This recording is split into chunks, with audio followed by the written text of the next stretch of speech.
So I wanted to just say thank you to Kipes and Discounts Anthem. Oh, it's just Anthem. Or sorry, but that's his Twitch name. Okay. To Xanthem for coming on the show while I was gone in Japan. I really appreciate filling in, and I really enjoyed the podcasts when I was listening to them. It's nice not hearing my own voice for once. So I hear that all the time. So it was really, really cool to listen to like ghost stories and like wrestling even, I guess, and video game stuff.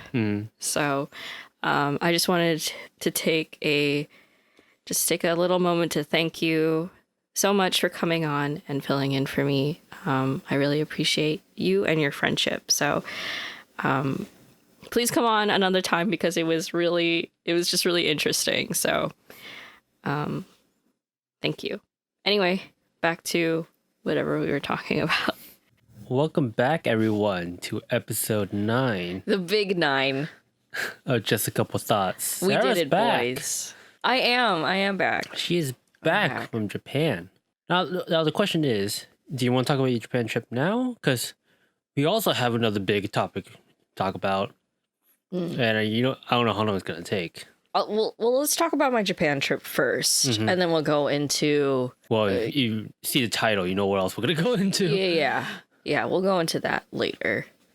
But yeah, so I went to Japan for like 7 days, 8 days. Something like that. Yeah, I wasn't there the whole time because we stayed in Hawaii for like a day to just spend some time with family. But it was fun. It was fun. It's my first trip outside of the country, which a lot of people were surprised by that I'd never been to Japan or anywhere else. But it was different. I mean, where did you go exactly? I just went to Tokyo. Just Tokyo? Yeah, just the Tokyo area, and then up north to Sendai, to Matsushima. What'd you guys do? In Matsushima or Tokyo? Everything, I guess. We did a lot of shopping, did a bit of eating, did a bit of sightseeing. I don't know. I mean, like my aunties aren't too into that because they've already been before, so like it's nothing really new to them. So it's just a lot of tourist stuff, I guess. Not even really though, because I only went to Tokyo Tower, but I didn't even go up into Tokyo Tower. You know, we went to see some cherry blossoms at some temples. Went to some temples. How was that?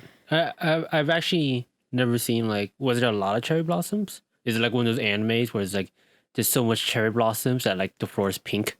No. Oh, that's disappointing. Well, it's also a temple, so they probably sweep up. You know. But I didn't go to like a lot of places where there was a lot of cherry blossoms because it was past cherry blossom season already. So a lot of them weren't blooming already. I see. So. Other than that, what did you guys do in Japan? Because it sounds like you didn't do much. I mean, it feels like we didn't do a lot because we weren't there for very long. You know, like one day was just like resting basically and just shopping and whatever. Was it just like a lot of shopping and stuff? It was just a lot of shopping and like a lot of staying in the same area. Like we went to Akihabara. No, we didn't go to Akihabara. So I went to Harajuku to go down this little corridor, which was awful. The hip fashion center of Japan. I went to... but that's the thing about, like, when I went to Harajuku, right? A lot of people had dogs and little dogs, like itty-bitty dogs. And, like, I guess toy poodles are, like, really popular over there. Yeah, makes sense. Yeah, makes sense, right? And I was like, man, everybody's got the same dog. Because it looks like the same dog, right? It looks like everybody owns the same kind of dog. They just cloned the same dog and just handed it out. Yeah. And I realized when I went to Shibuya that like there's like these pet shops, you know, and they have like puppies in the windows and stuff like that. And I just like, I felt really weird about it. Why? Because I feel like a lot of them are like mass bred. So they're probably like from puppy mills. I see. Yeah. So I feel like that's the case, but I have no like. You have no actual idea? Yeah, I have no idea if that's true or not. I just have a feeling that might be what it is. Well, if anybody knows, like who's ever watching this, you leave a comment. Because like I don't know a lot about the culture in Japan. How was the culture in Japan compared to like what you're familiar with in America? Everybody's really quiet.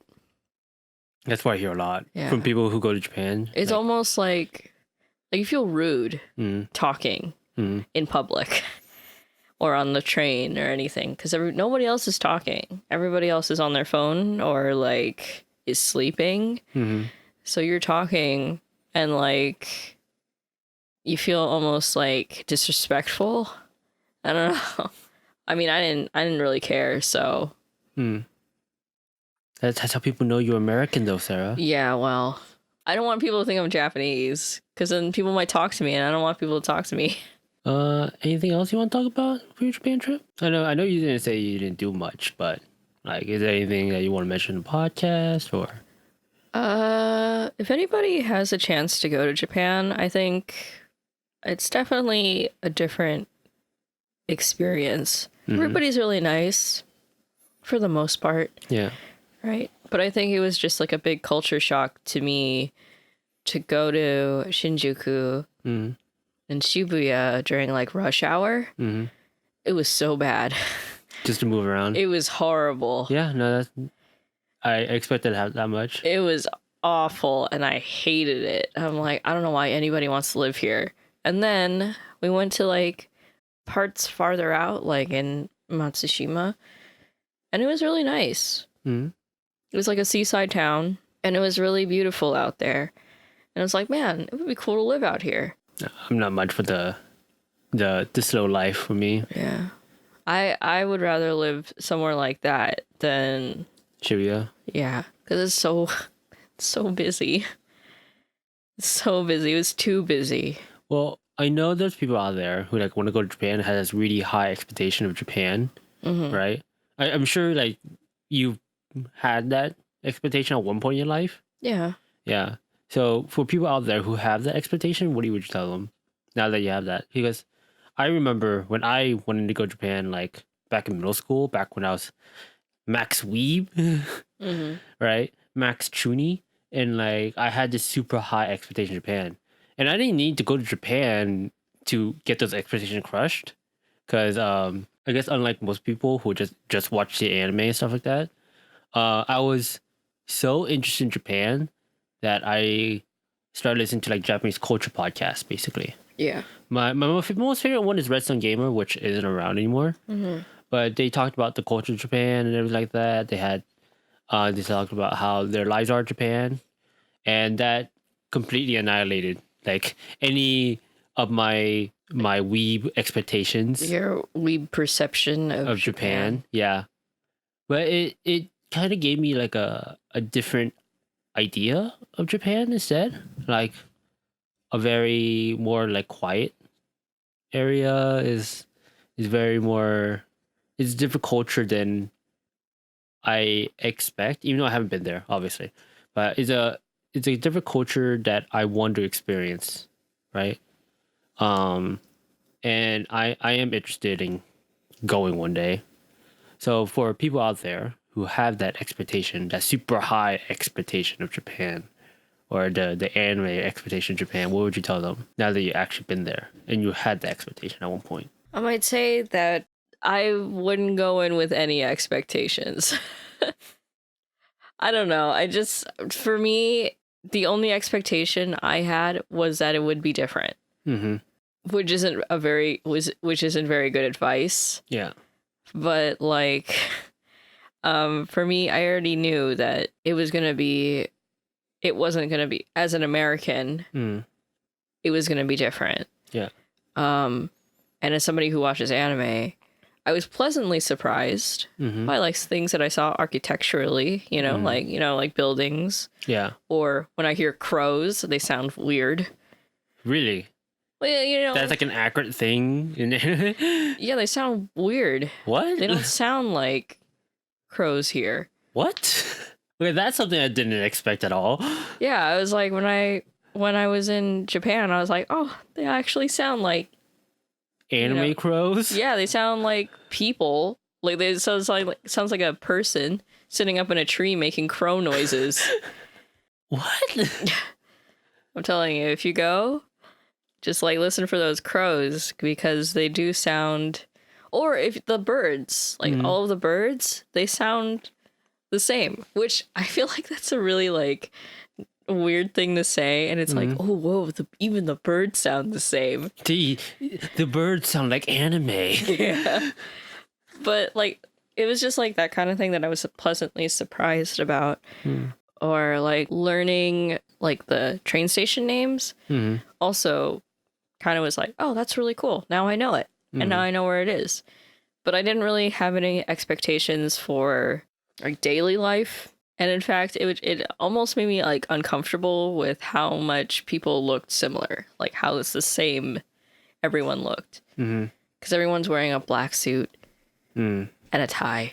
Yeah, that salaryman look. Yeah, and it's almost like uncomfortable because there's so many people who look and dress so similarly, you know, especially in the city.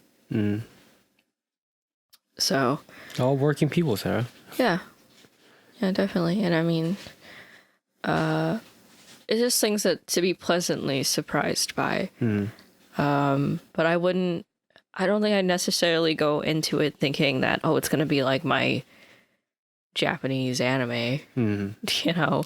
Well, I wouldn't even go in thinking that most people can speak English, because even though people have told me prior to going that a lot of people could speak English in Tokyo, I don't think that's the case. That's like expecting people here to speak Spanish. What do you say here? We mean California. Yeah. Sorry. Yeah. I mean, even though we live so close, it's like expecting. Yeah. A lot of the schools require us to take Spanish. Not require, but require us to take another language, and that's usually Spanish. Spanish or French? Yeah, Spanish. I don't know why French. Well, not all schools do French. Yeah, it's just kind of exclusive to like our area, in Bay Area. French, German. But a lot Chinese, but literally almost every school in California, at least in Bay Area and SoCal, they all offer Spanish. Yeah. Well, to relate to something I personally experienced, my first time going to Vietnam. The first time I was going to Vietnam, I expected it to be like completely like a third world country. Yeah. Like wooden house villages and all, right? Yeah. Like everything was like kind of like almost sticks and stones technology. Oh. Right? And like the electrical system was very rudimentary. And going there, I was pleasantly surprised by like how modern it is. Like like everything that you expect you can have here, you can more or less have in Vietnam. It's just of lower quality, which is kind of to be expected, but not everything is to lower quality. The bathrooms are a little bit lower quality depending on what kind of bathroom you're used to. Like some things are just not as hygienic, but that's just the nature of the country. But like it was perfectly fine in terms of like living there as someone who came from America. Like I could totally see myself living there if I knew the language, like easily adapt to it. So, did you have any expectation going in Japan?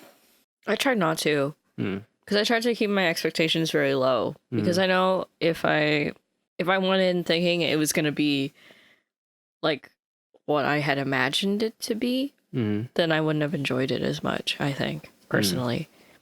But I always try to do that, keep my expectations very low. And it was my first time traveling overseas. So I was nervous anyway. Yeah, I traveled overseas plenty of times before. Yeah. And so that was your first time. How was your flight? It's fine. It was fine? Yeah. Yeah. Nothing. How was your flight compared to like a domestic flight? Because I've only had one domestic flight, and that was to Hawaii, and I barely remember that flight. I mean, it was on Hawaiian. Yeah. I took Hawaiian both ways, so it doesn't matter. Yeah, okay, never mind then. Yeah. Because we stopped in Hawaii. Yeah. It was like a 2-hour layover, and then we took Hawaiian to Japan. Yeah, that didn't matter anyways. So it doesn't it's like the same thing except longer. Yeah, because I've taken like plenty of flights to Europe, and like I've taken a flight to Japan. I just never stayed in Japan. It was just like a layover thing. Taking Ava to Vietnam Management, to Taiwan, etc. So I'm used to international flights. So I was wondering like how your flight was, but you took Hawaiian, so it didn't matter anyways. I would definitely go back though.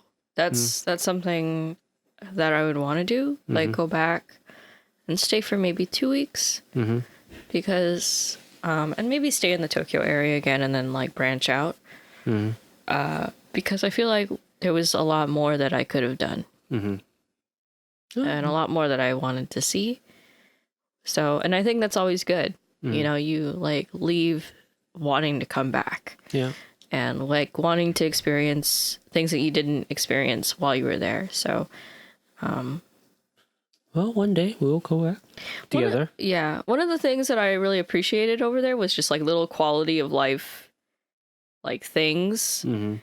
Like the cleanliness of Japan is unreal. Like, I think it's like the opposite of Vietnam. Yeah, there was, well, I don't know, but like we were crossing over this bridge, and my dad was saying like, wow, this is really clean. Like all of the glass is pretty darn clean. Like there's no like fingerprints and stuff all over it. And we walked across this bridge one day when we were going back to the hotel.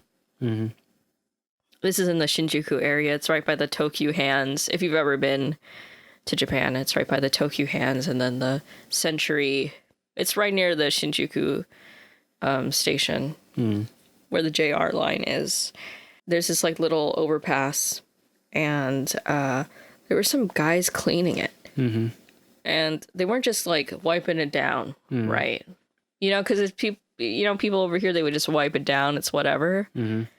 This guy was taking a little rag and wiping every little individual slot. It was like these decorative slot pieces. And he was wiping every single one and getting in the corners and wiping them down. And I thought, that's crazy. I mean, that's this guy's job. Yeah, that's his job. Yeah. But this is insane. Like, that is crazy that he is doing that right now. It was hot too. It was like, it must have been like 75 degrees or something like that. That's right. But it was hot and humid. So, I mean, that's no big deal to you, but I wasn't going there expecting that kind of weather. I was expecting it to be like 40 something degrees. You're expecting it to be cold, right? Yeah. Like every day. And then I go and I'm like, it is sunny, it is humid and hot. Like, I'm not expecting it. I didn't bring... Was it cold for some days? It was sort of cold, you know, it's like... But it was mostly hot. Yeah, but it was like Bay Area weather. Oh, well. So I was like, well, what the heck, you know? You could just buy your normal clothes. I know. Yeah, I was just surprised by the, like... The packaging of stuff is really nice. And I know everybody says that about Japan. Like, oh, Japan's packaging is so great. Like CDs, there's a little tab. So it goes all the way around. So you don't have to take scissors and like open them that way. And then there's no sticky thing on top to keep you from opening it again. So, and there was like another thing that happened. We were in a no, it wasn't a Smash Burger. It was we were at a Shake Shack. There you go. A Japanese Shake Shack. Okay. Right. And Shake Shack is an American company, right? An East Coast company, but I've never been to a Shake Shack. So we wanted to try it while we were there, which I think is really bizarre also. Because there's only like 2 or 3 of them in California or in the Bay. Yeah. So, we were there and some girl had to pick up her order or something. She was sitting next to us at another table. She just left her stuff. Like her phone, her bag. She just left it there. Her phone's out in the open, just sitting on the table. She just left, got her stuff. And I'm just looking at her phone because we were already done with our meal, right? So we walked up and I'm like, I could have just taken her phone. Yeah. But she's like, whatever. And that blew my mind. I'm like, am I just a bad person? Or I would have thought the same thing. Or what? Like, I don't know. I would have thought the same thing. I'd be like, I could totally take this phone and sell it for good money. Yeah, but I wouldn't. But that's like, I thought about it. I'm like, that's messed up. It's messed up that I would even think about doing that. You know? Wait, do you think that's like an American thing? Or do you think that's just a you thing? I think it might be like an American thing. Because you for sure know somebody who would have done that. Yeah. Right? Who would have taken advantage of that person and would have totally taken that phone and sold it. Mm-hmm. I don't know. Just kind of like, and just stolen her other stuff. Mm-hmm. Right? Because she had a camera in there. Mm-hmm. She had like one of those Instax cameras. Mm-hmm. She had like her wallet. She had like her phone just out on the table. I'm like, this is crazy.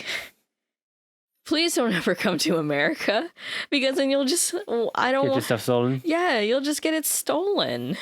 Is there anything else you want to mention about your trip? Taking public transportation. Well, two things. Taking public transportation is really great. And also the bathrooms are really awesome. Right? Because I know that like they have like these Toto toilets, or they're bidets, or whatever they're called. My family, we always get the Toto toilet brand. So we always call them Toto toilets. Yeah. Well, normal people call them bidets. I don't know. I didn't hear that until I was much older, that they were called bidets. So, but they're like, you know, tricked out like Toto toilets, right? Yeah. They have like all these functions.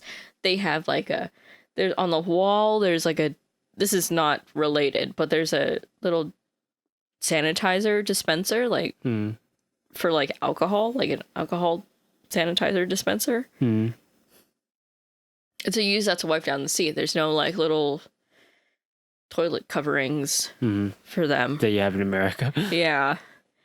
And I was like, that's kind of a good idea. Right? It's less wasteful in theory. You know, because no, you bring it to America, I feel like people will break it real fast. Well, people will break anything. Yeah. So like you push the whole Toto toilet thing is that like it's got like a function for washing your butt. You know, if you're a lady, it's got stuff for lady parts. And then what really blew my mind was it had a privacy function, which was if you're trying to like poop in public, or if you're weird about peeing in public, then it makes a noise. Well, they have that in the airports too. I remember when I went to the bathroom in the airport, they had a function to play classical music. Oh, that's nice. They also had like a flush sound function, where it just continuously make the flush sound until you're ready to leave. Yeah, mine was like a river and like birds. And I was just like, but everybody knows that you're pooping. So then it's really weird. But no one wants to hear you poop, Sarah. I guess so. There's people who don't want to be heard pooping. They don't mind if like they know you're pooping. They just don't want to hear it. Anyway, I just thought that was interesting. I was like, that's kind of nice.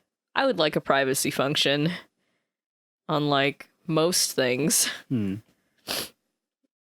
Anyway, that's my Japan trip. That's your Japan trip? Yep. You want to get into the thing that most people probably clicked in this video for now? The nitty gritty. The Avengers Endgame part of the podcast? Right. Yeah. Okay, well, I have an idea how I want to break this up, right?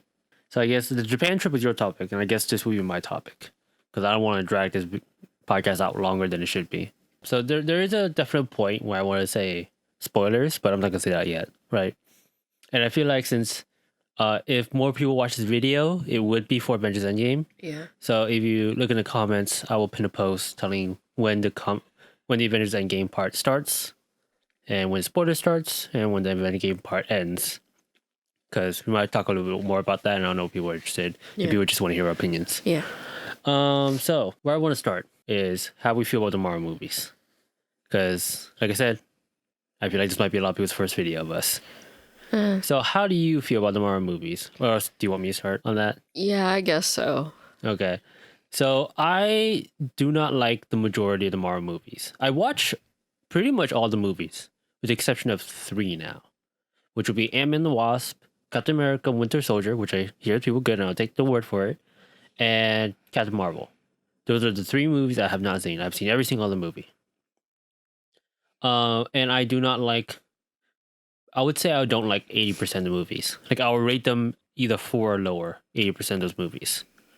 For those who are wondering what my favorite movie is, it's Guardian Galaxy 1. So that's an idea of what movie I do like. The reason why I still watch the movies though is because I'm a big comic book fan. Both DC and Marvel. A little bit more on the DC side, but I will readily and easily admit that the DC movies are way worse. And my main issue about the Marvel movies is that they're just not good movies. They're fine comic book movies, but they're just not good movies. So, and I'll get more into that as we go into talking about Endgame, I guess. So, Sarah, what is your opinion on the Marvel movies? Well, I mean, we've talked about it before. Well, I'm just saying, because I feel like if people are going to click on this episode and this gets more views than some of our other episodes, it's because of our opinions on Endgame. So I feel like this would be our first exposure to a lot of people. Right. Yeah. They're okay. I guess. I mean, I don't know. I don't really like a majority of them. You're sort of like me. I like Guardian of the Galaxy 1 and 2. I kind of like the second one. I know people don't really like it, but I kind of enjoyed it. Well, people like it. I don't know if people like it more than 1, but people do like 2. Yeah, I like those 2 movies. I haven't seen a lot of them though. So you saw most of the important ones, with the exception, Sarah has not seen Infinity War for disclosure. I told her everything important in Infinity War, but she have not seen it. And I know people out there is going to complain that like, oh, you should watch Infinity War for Endgame, but I will always make the argument that a movie should stand alone by itself. Yeah. And I believe one of the people, I think Kevin Feige, I think said that Infinity War, they tend to make Infinity War as a standalone movie. So Sarah will be our control test of that, as if Infinity War was a good standalone movie. You mean Endgame? Oh, it's not Endgame was a good standalone movie. Yeah. So the creators intended to make it Endgame a standalone movie. So Sarah will be our control test for that. So now that we got that out of the way, because I want to avoid as much plot details right now, until we hit our spoiler section, would you recommend Endgame? To who? To anybody? Like to like people who have seen the movies? See, for me, because you bring that up because I also have that issue about recommending Endgame. Yeah. So I guess I'll also start on that. If you are interested in watching Endgame and you've seen the other Marvel movies, go ahead and watch it. If you aren't interested in Marvel movies, obviously don't watch it. Endgame is not going to convince you otherwise. Yeah. If you are invested in, I would say, if you're invested in at least Captain America and Iron Man enough to watch a movie about them, then you should watch Endgame. Yeah. Yeah. Otherwise, at the very least, don't watch it in theaters if you don't fall into any of those camps. Just don't watch it in theaters, because it is a 3.5 hour movie. And unless you are really interested in watching in theaters and get that movie theater experience, you don't need to watch it in theaters. It is too long for that investment. Like it's just it is not worth what you're getting out of it. You would rather watch it in the comfort of your own home. Yeah, I agree. I agree to that. Yeah. It's almost like watching a musical or like any stage play, but there's no intermission. Yeah. So you're just sitting there and you're like, man, this is still going. Yeah. And it's a good thing I don't have to go to the bathroom. Otherwise, I'd be missing something, I guess. Yeah. So would you recommend Endgame? And you could do as many subcategories you want. Would you recommend Endgame, Sarah? I would recommend it to people who are already really invested in the Marvel universe. I feel like those people are gonna watch Endgame anyway. Yeah. But I know what you mean. Yeah. Yeah, I mean, like, if you're really invested in, our two main boys, Iron Man and Captain America. Iron Man and Cap, then you should watch the movie. If you like either of those two characters, then you should really watch the movie. Yeah.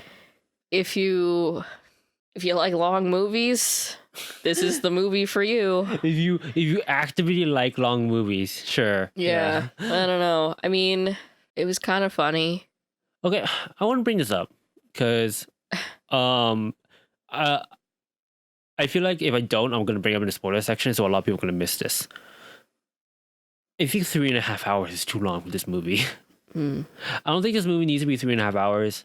This movie has a lot of stuff in it, and I guess it sort of justifies the 3.5 hour mark. Yeah.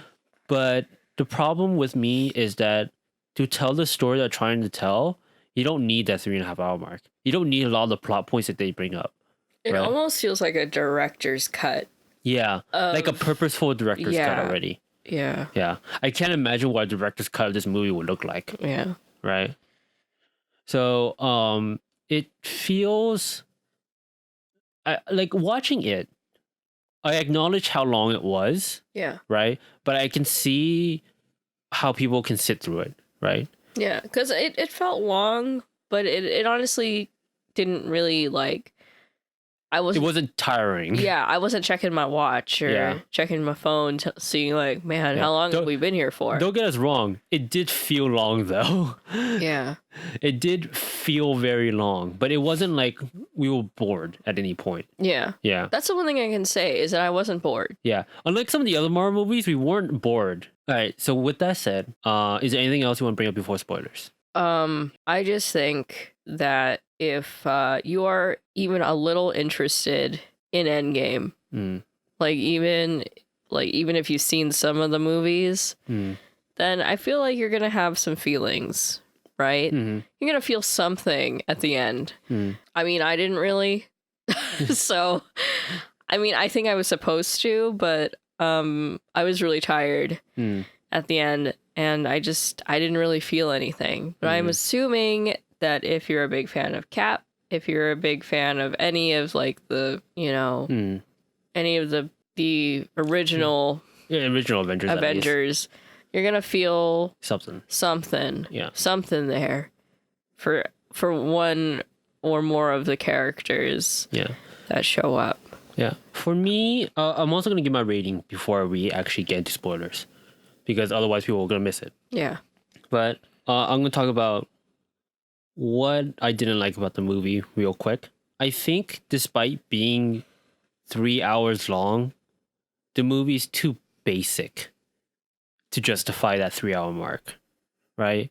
The camera work is very basic. The dialogue is very basic. The characters are very basic.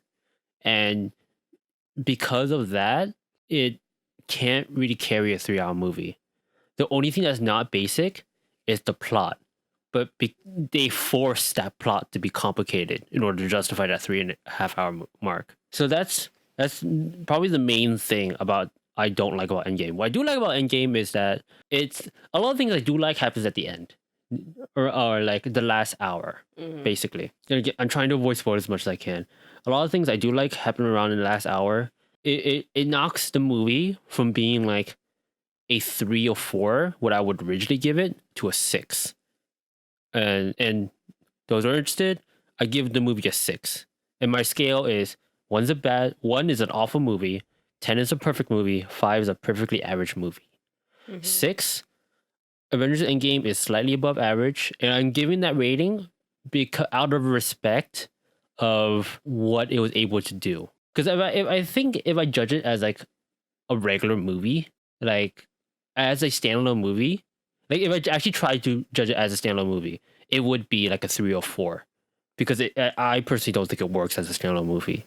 It only really works with the context of the other Marvel movies. which is understandable, which is why I gave it a 6. But that's just what I think. So what about you, Sarah? I think it's impressive how many celebrities they got to be in this movie. Well, you can't say that you haven't seen any of the Marvel movies. You've seen most of the important ones, at least. Yeah. So you came in. The only important one you did not see was Captain Marvel.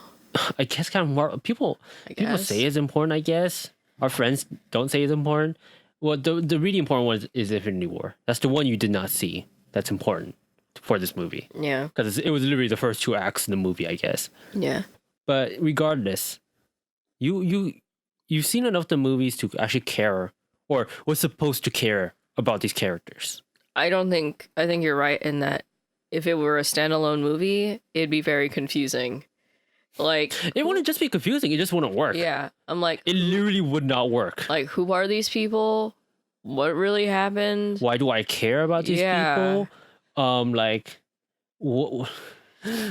Like, I guess I can do like what really happened. They like literally told us what happened. Yeah. But it's more of like, we don't care about these people. This plot is too complicated for us to care about these people, and for us to want to care about these people. Well, as a standalone movie. I would. Well, yes, but I would say that there are times when they try to force in you to care. Yeah, force in moments where you I don't think it care works. About them. I personally don't think the forced moments works. That's spoilers territory. But your rating, and what do you think? Well, we had the same rating.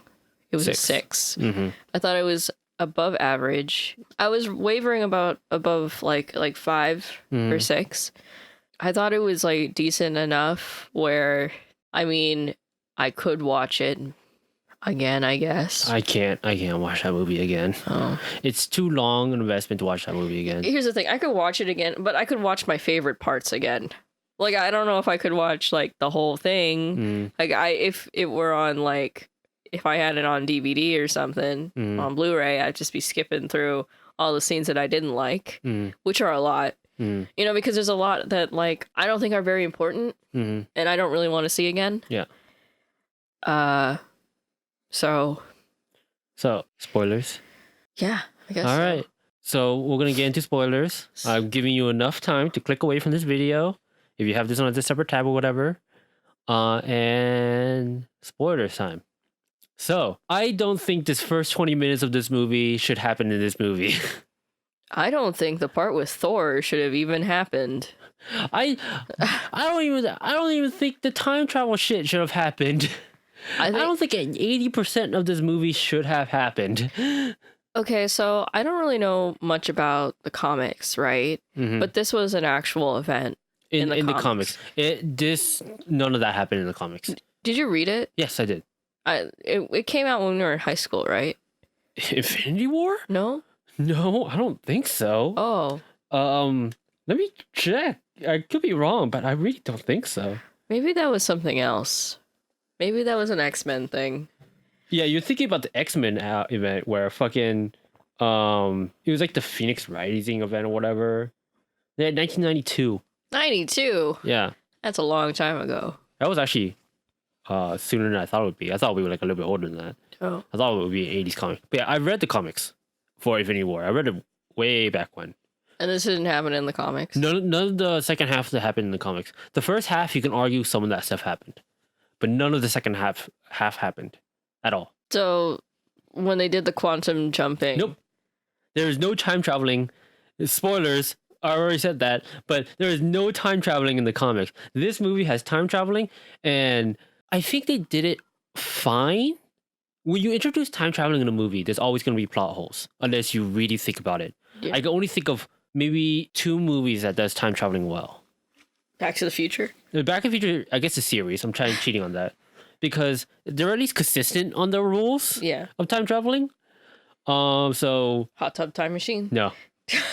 And the other movie's Primer. Because they really thought about how they're going to do time traveling in that movie. That movie, all the time traveling is kind of like in this really compact way, right? Because the way they do it is like right when the movie has started, all the time traveling already happened. We're just seeing them go through the time travel. So everything has already happened when the movie has started. Okay. So for instance, when the first two main characters talk to each other, the first guy who's talking to the other guy, that spoilers for Primer, if you guys care about Primer. The guy who he's talking to does not know that the other guy has already time traveled because he's hiding something, basically. Mm-hmm. So all the time traveling in that movie has already happened, and it's the way that movie does time travel is brilliant, honestly. If you haven't seen Primer, you kind of don't need to, but if you're interested in how time traveling is done well, watch that movie. This movie, they introduce time traveling, they do it fine, I guess. There are two significant plot holes. Well, really, there's only one real significant plot hole in their time traveling method. Okay. But otherwise, they do it fine, I guess. I don't know. But I was saying, the first 20 minutes, I don't think should have happened in this movie. So spoilers again, last chance. In the first 20 minutes, the Avengers kill Thanos, right? Because Thanos used the Infinity Gauntlet and the Infinity Stones to destroy the stones themselves, so they can't undo what they did in Infinity War. So Thor killed Thanos, and that was the end, and they cut to 5 years later. I think that last 20 minutes should have just been in Infinity War.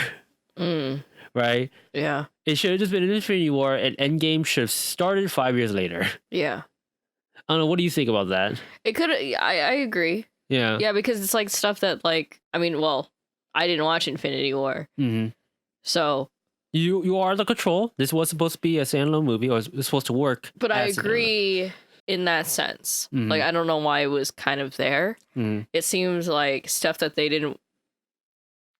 should have just put in the first one. Yeah. I know why they didn't do it. They wanted to do it to leave the first movie off a real big cliffhanger. Like, how are they going to beat Thanos? And they thought you killed Thanos, and they're like, oh, well, whatever. Right? Yeah. So I know why they didn't do it in the first movie, but I feel like plot-wise, it should have been in the first movie. I feel like if you had left it off like that, it would have had like this really heavy feeling at the end of the movie. I mean, the end of the movie already had a really heavy feeling, but you would have felt kind of like empty at the end because it's just like, oh, the big bad's defeated, but everyone else is still dead. Yeah. Yeah. And then you cut to 5 years later, and then Cap is doing his Rapture Anonymous, like Rapture Survivor Anonymous thing. So I didn't talk about this with our friends because I forgot to bring it up. Because we watched the movie with our friends. I do not like how Cap's written in this movie. At all. I've never liked how Cap was written in the movies he's not supposed to be part of, basically. I don't like how he's written in Avengers. I don't like how he's written in Civil War. And I don't like how he's written in this movie. The main reason why I don't like how he's written in this movie is because Captain America would not give up that easily in terms of bringing people back. Because, sure, you can argue he didn't give up, but he basically did. Yeah. He's doing a Rapture Anonymous kind of thing in order to help people get over it. Yeah. And he's telling Black Widow to get over their friends dying. That's really messed up. I mean, like, Captain America would not be like that. I'm not even a big fan of Captain America in the comics, but like, he wouldn't give up on trying to save half of the population of the entire world. Like, that is not Captain America at all. But that's just that's annoying. I just thought it was really funny. That was. He was just like, "Hey man, get a life," and I'm like, "Whoa, Cap, that's messed up." He's like, "You and I both need to get a life," and I'm like, "That's really rude." Okay, she's mourning her friends, and you're here telling her to get a life. Another thing that I found really weird. The movie opens with Hawkeye. Yeah. I totally forgot about that. The movie, for some reason, well, I know why, is to show the impact of the snap. Yeah. But the movie opens with Hawkeye. And that felt weird to me because usually when a movie opens, it opens with the most important character of the movie. But Hawkeye is not. Well, I think it was just it was just a show. It was just a show, but it felt that it had a weird feeling for me, where it's like, is he going to be like super important in this movie? But he really wasn't. He wasn't. Yeah. He really wasn't. Yeah, no, he wasn't.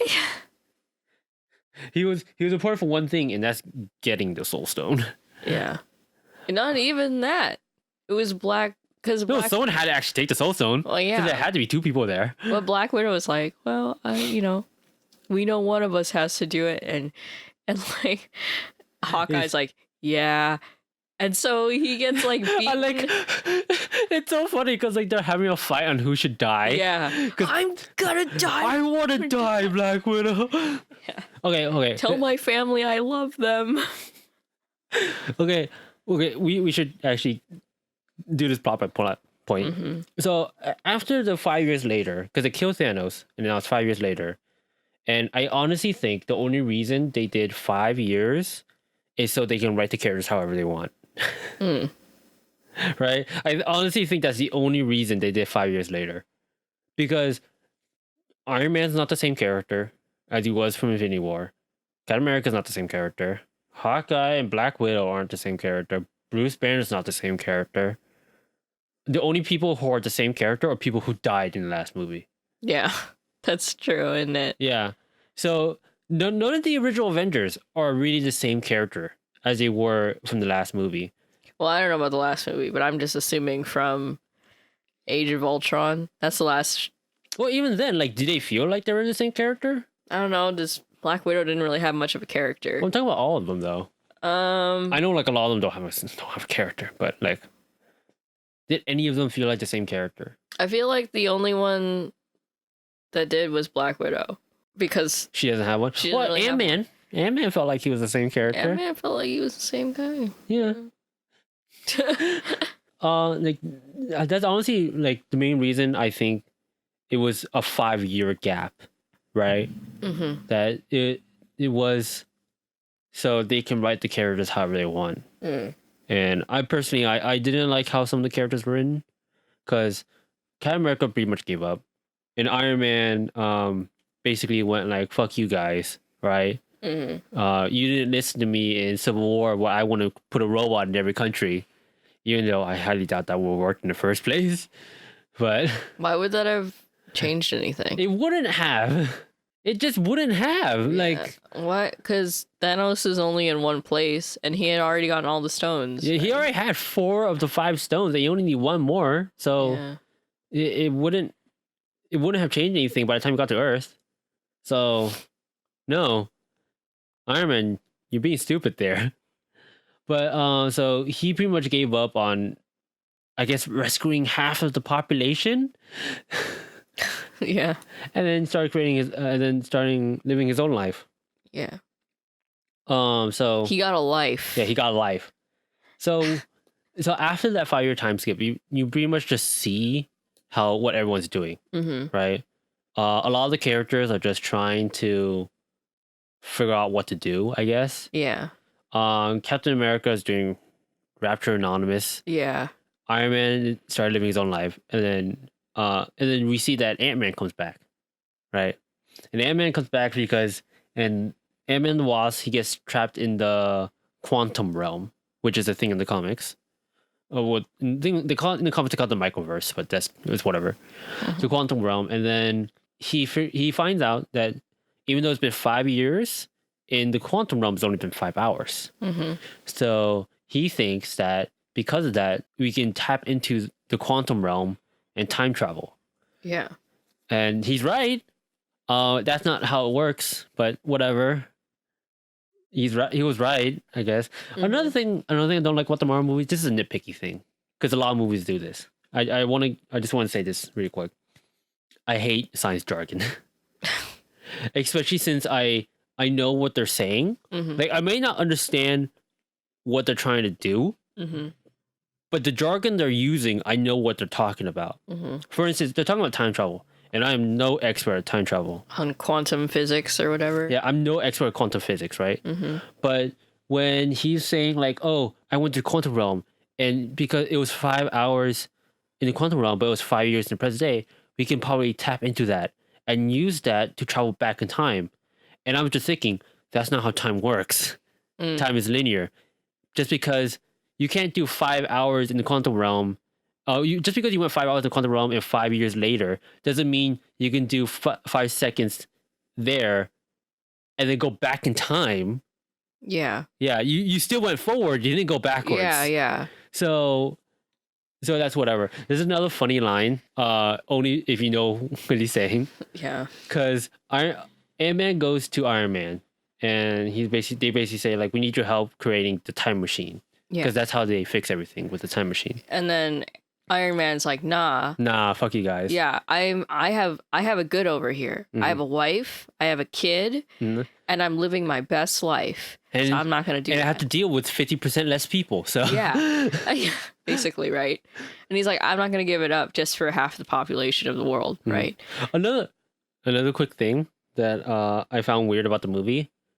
Thanos snapped 50% of the population. He didn't snap 99% of the population. This world felt way too empty. Yeah, well. Like, I know it was supposed to feel empty, but he didn't snap 99%. The most populated area was the area where Asgardians lived. And that was like maybe a population of 20 people. We don't see like anybody on the streets ever. It was weird. It was weird to see because like I said, only 50% was snapped. You can argue maybe another 50% was died through rioting or whatever, right? But even then, 25% of New York is still a lot of people. So that's still enough to see people walk around. Yeah. But it's like a ghost town. Yeah, it was literally like a ghost town. Like no one was around. Okay, I just feel like that's nitpicking. I don't think that's like a big thing. It's just to show how empty the world is. Yeah, no, I completely admit, like, the science jargon and how empty the world is, that's nitpicking, right? Yeah. I would say when it's nitpicking, I would say when I have like a legitimate criticism. Yeah. But anyways, so Iron Man's like, nah, fuck you. But then later in the night when he's alone, he decides to do it anyways. Yeah. And there's a funny line where he says like, he's trying to model the time travel thing, right? And he's like, all right, create a movie strip and invert it. And then it turns out it works, right? And I was just thinking about it. I was like, wait a minute. An inverted movie strip, that's just a Mobius strip. If you invert a Mobius strip, you just make another Mobius strip. It's no different. So I kept making the jokes about the movie. It's like, Sarah, you don't understand. He made an inverted Mobius strip. Whenever Sarah was like, wait, how does that... Sarah, he made an inverted Mobius strip. It just works. It just works. So, again, nitpicky thing, I just found that funny. So, eventually they get the time travel thing working, and then the time travel part happens. I feel like that was at least an hour and a half of the movie. I didn't keep track of how long each part of the movie was, but I feel like that was about an hour and a half, if not more. Like, that's what I feel like. I didn't keep track of how long it was, but the time travel part was easily the worst part of the movie. There was some good parts, but it was only there to justify like Easter eggs, I guess, or like parts to look back on, and like to justify them getting the Infinity Stones again. That was like literally it, and to revive certain characters, very certain characters, because they mention in the movie, because you didn't watch Infinity War, that when someone dies from the Soul Stone, they can't come back, right? In Infinity War, Thanos threw Gamora in the pit because Thanos saw Gamora as his daughter, and because he threw Gamora into the pit, he got the Soul Stone. So that can't be undone, except by time travel. You have to give... Yeah, you have to... Give a soul for a soul. I thought it was like something that you love. Yeah, it had to be something that you loved, basically. Yeah. That's what the Red Skull said, even though he's not supposed to be, whatever. He's Red Skull? That was Red Skull, yeah. No way. Yeah. In Captain America, after the Tesseract, Aether, I don't remember which stone it was. After they both get transported, after they transport Red Red Skull ended up on that planet, and he becomes the gatekeeper of the Soul Stone for some reason. What the heck? Really? Yeah, it's there for no reason. No reason at all. Did you know that? Yeah. Did you know that was him? Yeah, no, because they show it in Infinity War. Oh. Yeah, they show it in Infinity War, and that's why Hawkeye said, like, you can ask the Red Man in space about it. Oh. Yeah, that's why. You didn't get that because, well, you didn't see Infinity War, but yeah, that was Red Skull. There's no reason why it should be Red Skull, but that was Red Skull. So Gamora can't be revived by the Infinity Gauntlet or the Soul Stone, I guess, whatever. So I feel like that was the main reason. There's two main reasons why they went back in time. One for Gamora, and two for the climax. Right? Yeah. I want to just clump up all the time travel part. I don't want to go plot by part by that part. I just want to clump it up and say all my complaints about it. The way they're going at the time travel is absolutely stupid. I don't know why they had to all go time travel at the same time. You know what I mean? Because they had 3 distinct time periods. It was 2012 during the first Avengers movie, 2014, which was basically Guardians of the Galaxy and fucking something else. I don't remember right now. It was basically Thor? Oh no, it was get the Soul Stone. It was get the Soul Stone and get the the Power Stone from the Guardians of the Galaxy movie, and then Thor plotline, which is 2014. I don't remember. Where basically they had to get the Aether Stone from Jane Foster. So there are 3 distinct plot points. The way they're going about the time travel is completely stupid. They should have just went as a group, or they should have selected maybe for like 4 people at a time, like the strongest 4 people, and done it one at a time. You know what I mean? I feel like they should have gone to the 1970s first and gotten more Pym particles or whatever, and then like kept going, or just go for the time stone first and then jump through time, right? Yeah, that's another thing. They could have just gotten the time stone and fixed everything, because we already established that because in Infinity War, Scarlet Witch destroys the Soul Stone in order to prevent Thanos from getting it. But Thanos used the time stone in order to restore the Soul Stone. Well, that's stupid. Yeah. I'm sorry. I shouldn't say that. I mean, like, so you can use... So you can use the time stone. You can use a time stone to just restore another stone. Yeah. To restore the stone. So really, they should have just gone the time stone and then tried to restore the other stones. Yeah. I guess like their justification for not doing it is that they use the Power Stone, all the Infinity Stones to destroy stones, so the Time Stone can't restore them. I guess that's their justification. Wait, what? Because Thanos used the Infinity Stone in order to destroy the Infinity Stones. So I guess that's the reason for justifying that the Time Stone can't restore the Infinity Stones. I guess it kind of has to be, right? Yeah. Like that's the only explanation that they could have done. You know what I don't understand? Because time is linear, right? Or No, not in this movie. Well, I don't really understand, because I feel like if you destroy the time stone, then shouldn't time be all messed up? Because it's through time, right? So at different points in time, if you destroyed the time stone, then wouldn't it mess up time in different places? Or is time only in that moment? I guess time is own. I don't know, because the Infinity. No, because here's the issue. I'm sorry, I don't know. No, because here's the issue with the Infinity Stones in the movies. They're not properly defined in the movies. In the comics, they're very much defined as these are the powers of the elements of the universe, right? Yeah. So if you destroy the time stone, you throw the universe's time out of whack. Yeah. Right? But apparently, if you destroy the time stone in the Marvel movies, you're fine. You're 1 time stone down, but the universe is just fine, I guess. Right? It's weird because I know what you're saying, but I guess the time stone in the movies doesn't work that way.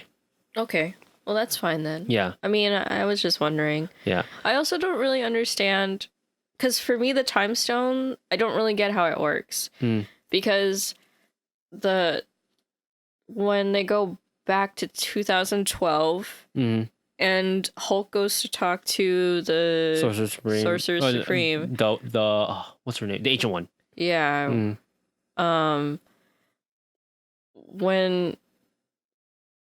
When he goes and talks to her, she's like, well, if you take the time stone out of this timeline, then my timeline will get all messed up.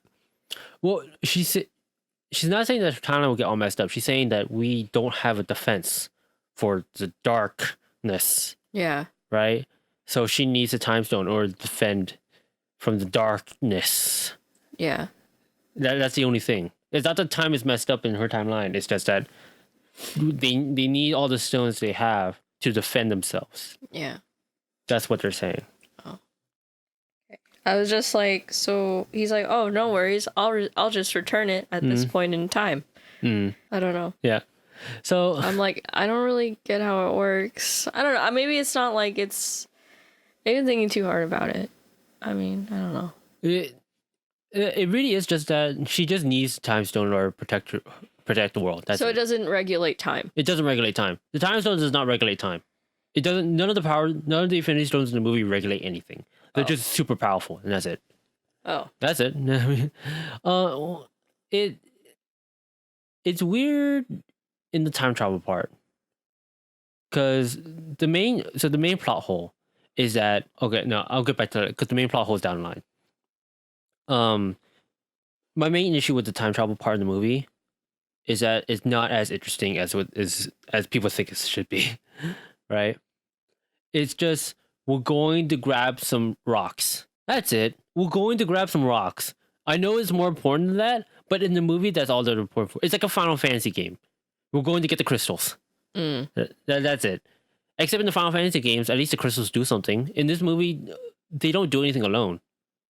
You know what I mean? Because in the movies, the Infinity or in this movie, you could use the Infinity Stones individually. We've already shown that in all the other movies, but you don't in this one, ever. Why can't you use the time one? I'm sorry. But like, why? Yeah, I know you're stuck on a time one because the time one throws everything out of whack, right? Because the time one is like you have control over the time. Do anything else. I mean, like, because that's kind of like a big part of the movie. I wouldn't have, it's just like time travel is a big part of the movie. Yeah. Right. So I just don't really understand why you just wouldn't use the time. Just go back in time, grab the time stone. Use a time stone and just like reverse time. But maybe like I was talking about this with our friends, right? And I was like, well, maybe it's because that they used all the Infinity Stones, like when Thanos snapped and used all the Infinity Stones, then it means that they can't come back. I guess. I don't know, but it's never really established that that's the case. And you're just inferring. So it's just like I don't really get why you couldn't do it. Yeah. Yeah, I don't know. It doesn't give me like it just doesn't it's just not a good reason to not use it, especially like when they were talking about like why can't we bring what's her face? Scarlet Witch. No. Scarlett Johansson. Scarlett Johansson, Black Widow. Black Widow. Why we can't bring her back. And why you can't use the time stone to bring her back. But you can use time travel to bring Gamora back. Yeah. Which means, why can't you go back in time and bring Black Widow back? Because she's not dead. Because back they don't want in time. I guess because they don't want to fuck up the timelines even more than they should have. But they fucked up that Pacific timeline a lot already. Yeah. Because that Pacific timeline is without a Thanos, without a Gamora, and without a fucking what's her face? Nebula. Nebula. So yeah. I know like 2/3 of that is villains, but it's without Gamora. Yeah. So and without that, you don't have the Guardians of the Galaxy. Yeah. And without the Guardians of the Galaxy, you don't have anyone to stop fucking the guy with the Power Stone. Yeah. So that timeline's fucked, I guess. Well, who cares? Yeah. Who cares about that timeline, right? It's all about the here and now. So like I just don't really. I don't know. I just like I don't really. I think the time stone is a really big problem. Time travel itself is a real big problem. Yeah, but I agree. But for me personally, the not using any of the stones individually is a really big problem for me because it's just like I feel like why can't you use any of the stones individually? Yeah, why can't you use it just to make it a little bit easier for yourself? Because there's only 2 points in the movie where they use it individually. When Captain America used the scepter in order to stop Captain America. Yeah. And when Thanos used Power Stone to punch Captain Marvel. Yeah. That's it. That's the only times. Yeah. There was no other times, to my memory, where they used the Infinity Stones individually. Also, that's stupid to me. You have these all-powerful things, and you establish that characters who are powerful enough can use it, right? You can't tell me that, okay, like, Peter Quill can't use the Power Stone completely. He almost died during Galaxy use it.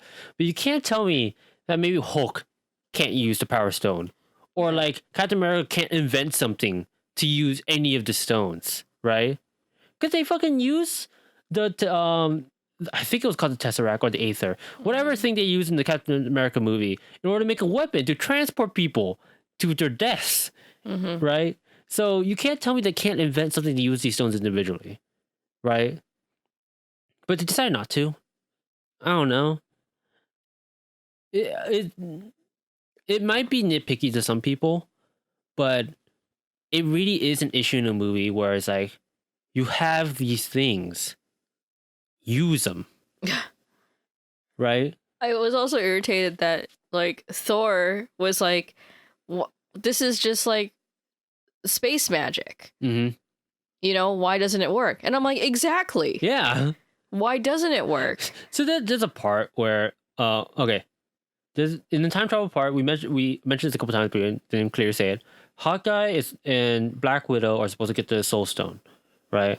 And then they fight over who should die for the Soul Stone because they both want to die for the Soul Stone.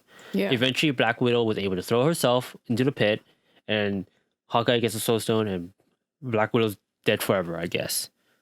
Unless you get her from another timeline, and then she's not dead anymore. Yeah, not important right now. Yeah. So Hawkeye comes back, and they're all mourning over Scarlet Witch, and Thor's like, well, why can't we bring her back? Yeah. And he brings up a good point. Like, why can't we? And they're like, no, the Soul Stone, if you sacrifice for the Soul Stone, it's permanent. Yeah. But like, well, you have control over time now. Like, you get time travel now. Yeah. Come on. Like, what the fuck? Also, I don't know if Gamora stayed at the end of the movie. Yeah. Yeah, she did. She wasn't on the ship. Okay, she has to stay though, because they didn't send anyone back. Yeah, that's true. Right. Well, not that we saw. But they didn't. Yeah.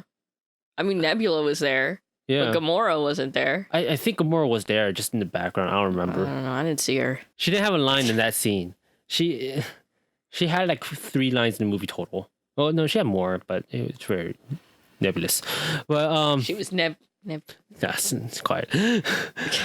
But yeah, that is just the time travel part of the movie, and I know we're harping on this, but it's a significant part of the movie. If we weren't harping about this entire conversation would be pretty short.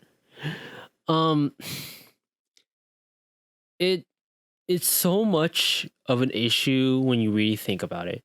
Watching it and just sitting down, I guess it's fine. You're entertained to a certain amount. It's easily the lowest part of the movie. Like I mentioned, like the time travel part fluctuates between a 2 and 4 out of 10 all throughout. There was nothing I was like in the time travel part that I was like, oh, that's cool, or oh, that's exciting, right? Mm-hmm. It was very much like, who Captain America's fighting Captain America, cool. I liked one line out of this entire movie. What? When Ant-Man was like, that's America's ass. Yeah. He was talking about Captain America. And I love that line. And then when Captain America beats Captain America, he's like, that is America's ass. I love that line. I think it's so good. it yeah, like they should have just they should have just thought of any other reason, honestly. Any other reasons to get the Infinity Stones back and defeat like Thanos again. Like anything else. Just have Thanos not be as weak as before, right? Or just something. And then have him be like really strong in the beginning of the movie instead of killing him. Have them fight him, lose, right? But Thanos doesn't give a shit anymore because, well, he already done his job. And then they somehow get the Infinity Stones back and they fight him again. Or something like that. Just don't do time travel. I don't really understand Thanos's motivation. Yeah, because you didn't watch Infinity War, right? Yeah. Or do you mean like why he snapped half the population? I don't know why he snapped half the population and then it was like, all right, I'm gonna go make myself a garden. And I'm like, okay, I'm gonna live a quiet life on this deserted planet. I'm gonna make myself a garden.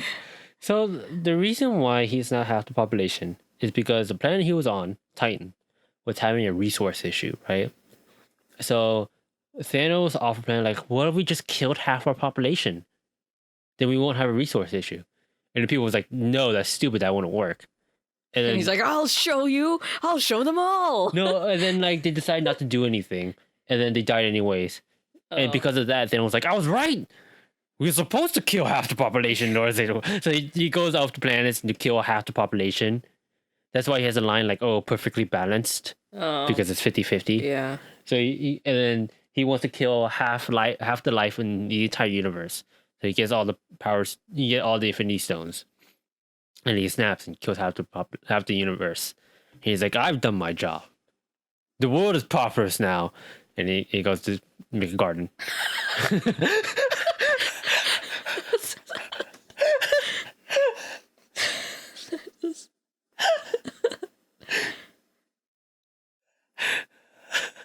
Okay. Yeah, no, it's stupid, right? I don't know. I mean, I kind of felt for him. I was like, man, he's got a nice garden. He was living it up. How do you feel now? Now you know his motivation stuff. I just don't understand. Like, why couldn't he just live? Why couldn't he just have a nice garden? If that was his main, he's like, no, the garden was like his retirement plan. All right.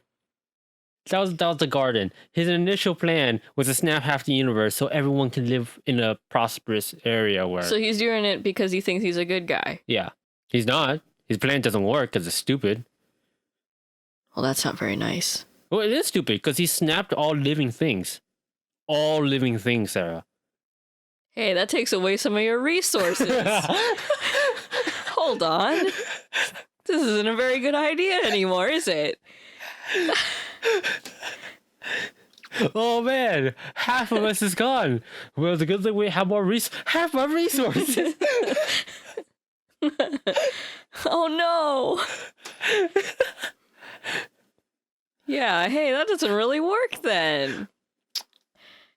Dang. It's a good thing he moved to another planet. He's the only one there. Pretty much, right? I guess so. He must be the only one on that planet. Maybe he just snapped the whole planet. And he's like, my planet now. I'll have 100% of the resources. Wait, no, he will have no resources if he gets rid of everything, right? Yeah. If he gets rid of all life, I mean, he'll have rocks. I have all the gold. Now to have breakfast. Oh no! I just didn't really... Okay, well, maybe he lives in a remote part of some 50% planet. Yeah.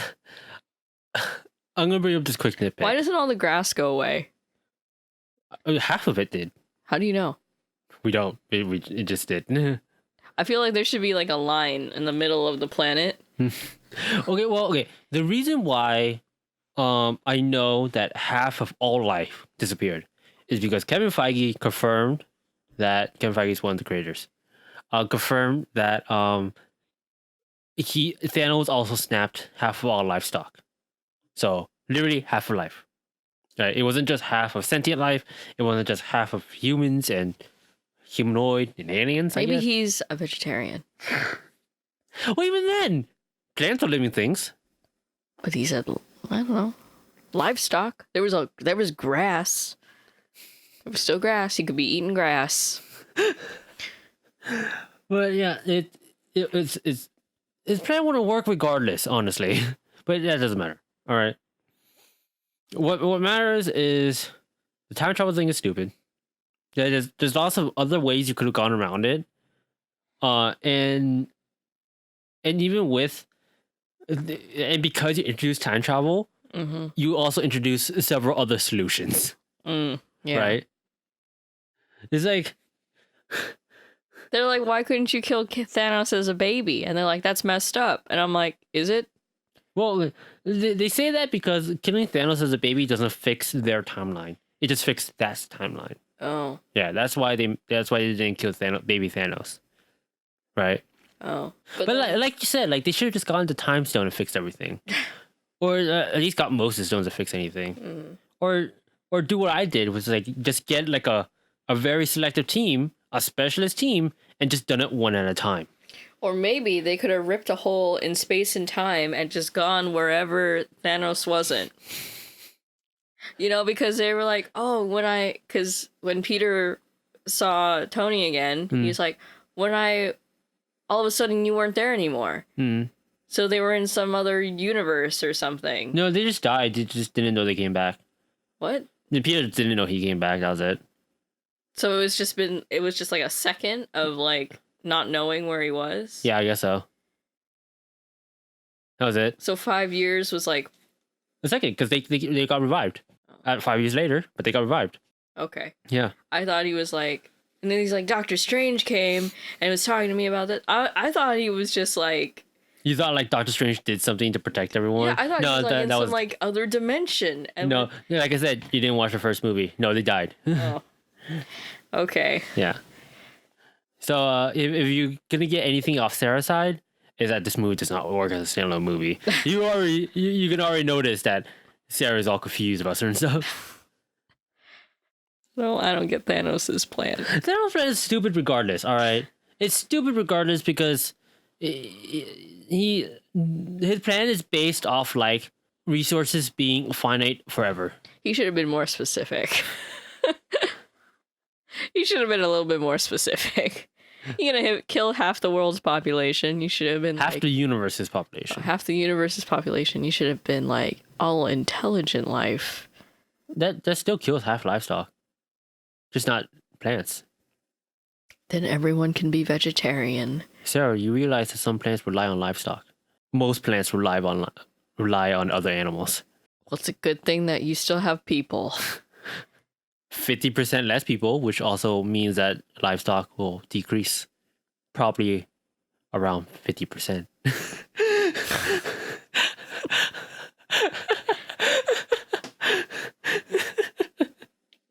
Then everyone can be fish people. I don't know. Fish are living. No, I don't know. This plan doesn't work, Sarah. That's all you need to know. Maybe we can live underwater. What was that fix? So, okay. There's a lot of the ocean that's unexplored. So, okay. Moving on.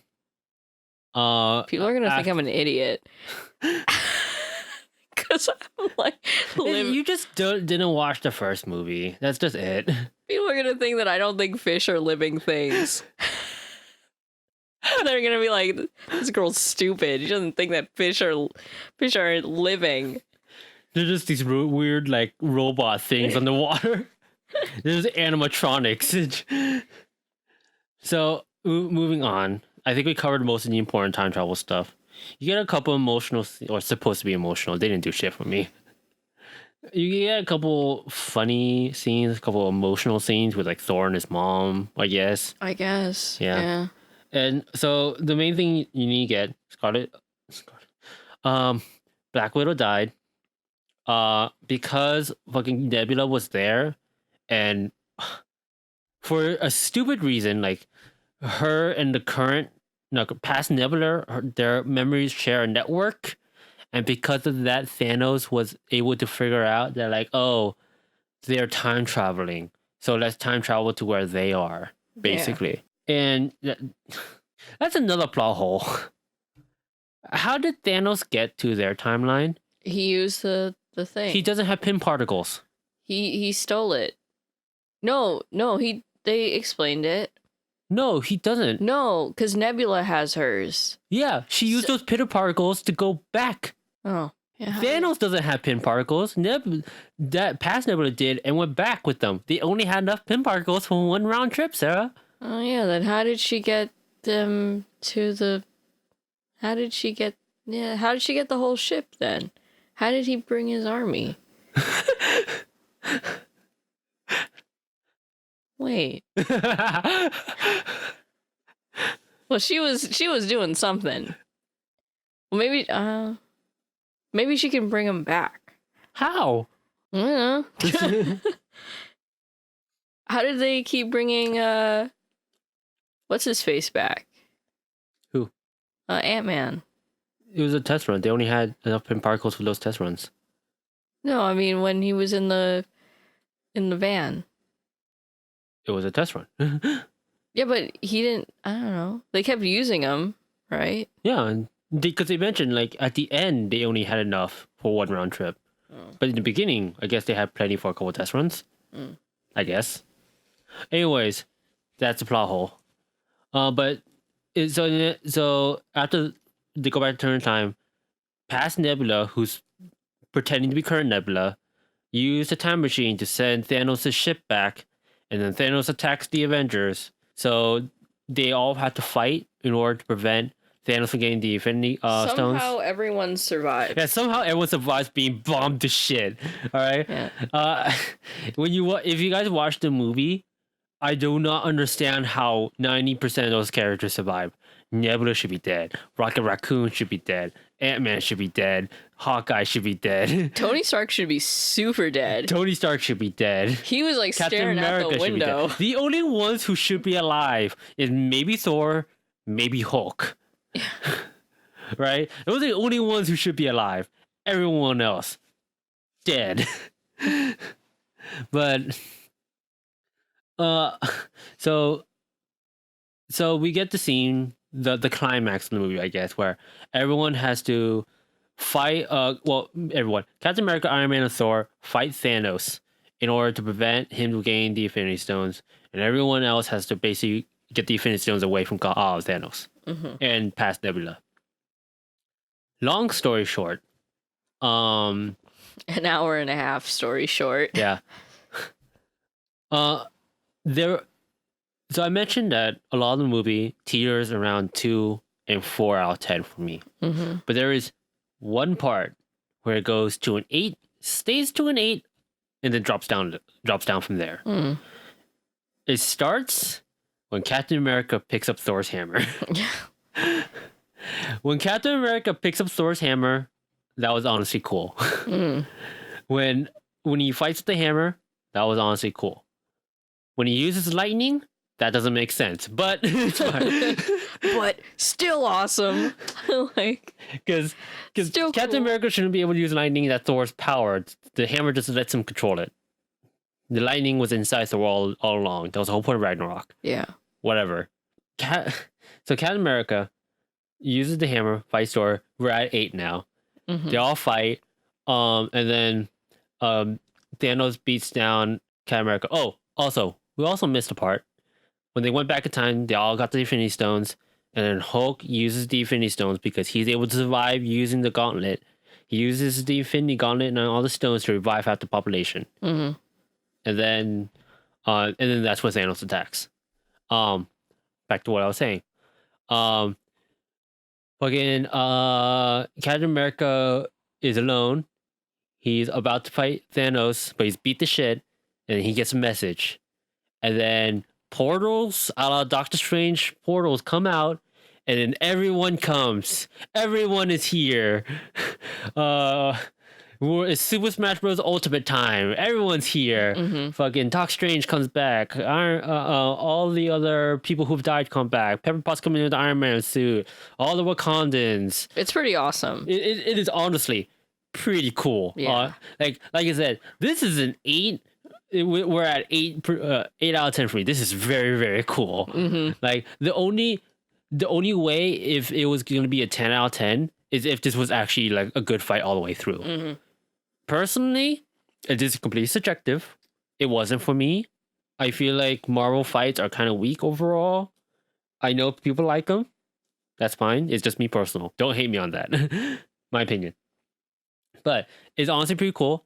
Everyone comes in, and then you see Captain America go, Avengers assemble, and they just all go out. And like I said, honestly pretty cool. Long ass fight scene later. And like you said, I don't like a lot of the fights in Marvel movies. I feel like they're kind of weak. A lot of it is just one-on-ones, and I feel like when you have a group of heroes, there should be more teamwork, right? I know there was some in the movie. I don't feel like it was enough, honestly. Yeah. I feel like a lot of the choreography is very much based off one-on-one fights and just a team attack, and then again a one-on-one. And then, do you want to go into the fights that much? It's not plot relevant. Not really. Not really. The only thing I want to get is I mentioned earlier that I haven't seen Captain Marvel, but Captain Marvel feels extremely overpowered in this movie. She is easily the strongest superhero they have in their team. Maybe Thor is stronger, maybe, but she's easily the strongest. Like she's able to destroy like a ship by herself. She was able to hold her own against Thanos with the gauntlet, and like she was. You know what I don't really understand? What is that? Like she could hold back Thanos with the Infinity Gauntlet. Like we were talking about this in the car yesterday, but like punching her with the Infinity Stone wasn't with the Power Stone was enough. Yeah, which didn't make any sense to me. Because I'm like, if you have, how many are there? 5? 6. 6? One for each finger and one right here. Oh, okay. I'm pretty sure. So like, I might be off. I don't remember. But. So all of them are not as equal to one of them. One of them. It's because he wasn't using them except the one individually, I guess. Why wouldn't you use them all? I don't know. That's the thing. The Infinity Stones are so misused in this movie. It's stupid. Because why wouldn't you just use it to stop time? Or why wouldn't you use the Tesseract one to transport it? Or to just freeze them? It really just that like they just kept interrupting Thanos with the glove. So he was able... just use them. You have them. Use them. But they just kept interrupting him. That was just it. Just stop time, and then snap it. I don't know. I'm not okay. This is I don't know. It's maybe it's not important. Yeah, it's not important. Yeah, giant fight scene. There's a girl power moment, which was all right, I guess. It just felt weird because it was very obvious they only needed like 3 of them. They only needed Captain Marvel, Scarlet Witch, and like Pepper Potts because she has the Iron Man suit, and that's it. That's all you really needed. You can blast it though. You can spear a little, I guess. What, you mean the Valkyrie? Yeah. Yeah. And the Wakandan general. Oh yeah. And that's about it. But like, it was very obvious they only needed like a couple of those characters. Gamora can slice a little and shoot. But you know, it's fine. Girl power, whatever. And then they beat Thanos. Well, Iron Man gets the Infinity Stones. He uses his own Iron Man suit as like a gauntlet thing, and then he uses Snap in order to destroy Thanos and his army. And then because the Infinity Stones is too powerful, Iron Man dies. And then we get, I feel like it's a 30-minute epilogue, but we get a whole emotional part where like Iron Man in his funeral, and he's talking to his daughter. Yeah, and he's like. There's a scene earlier in the movie where he's talking to his daughter, and his daughter's like, "I love you 3,000," right? And like, I guess it's very emotional for Iron Man because, you know, it's his daughter. Yeah, and then at the end when he leaves a message. Yeah. And they play it at his funeral. And he's talking to his daughter, and he says, "I love you 3,000." Yeah. Which I was like, oh. Yeah. Cheap feels, but... Yeah. Cheap feels, but it's feels, I guess. But it was like, oh. Yeah. There's a lot of that in the beginning and in the movie where it's like that's cheap, but okay. Yeah. But yeah, I mean, some would argue that those are just feels, you know. I will argue they're cheap, but because it's not naturally developed, it's something they introduce in this movie so they can pay off in the movie. Yeah. So yeah, I would say it's cheap. But I mean, if you loved RDJ as Iron Man, then you're gonna feel something anyway. My friend, I feel like you get that enough from like Iron Man. At the end when he's doing the stab, like, I am Iron Man. Oh, that was cool. Yeah. I remember that. Yeah, I feel like that's enough feels for me. And watching him die, that's enough feels. Yeah. I think the daughter part was a little bit overkill, but I get why they did it. Yeah. That one, I was like, oh. I had a hard time feeling stuff for the whole movie, but when he was like, I am Iron Man, I was like, oh. Oh, wow. Yeah. The last hour of the movie when the fight scene starts and in the epilogue, I feel like that is a solid part of the movie. My friend told me, I texted her today because I was like, oh, I thought about you during the end of the movie because she's a big Iron Man fan. And I was like, I thought of you at the end of the movie. And she's like, I'm crying. She's like, I cried 3 times. Yeah, like I do feel like the last hour of the movie is very solid. If the movie was just that last hour, like I feel like it was a good movie, honestly. But it wasn't that last hour. It's very much dragged down by that first 2 hours. Yeah. Like I would rather have Infinity War plus that last hour fight and somehow justify connecting those two, rather than watching these 2 movies again. But yeah, we get this whole epilogue. You see Iron Man die.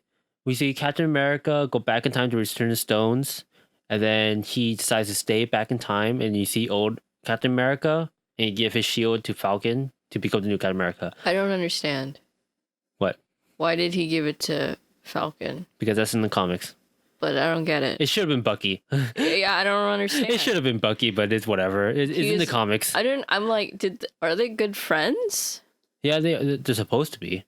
Marvel's really bad in doing character relations and development in general, so it doesn't come off like that, but they're supposed to be. But I'm just saying, it should have been Bucky. But I didn't understand, because I'm like, weren't they That is a plot hole, though. Straight up, that's a plot hole.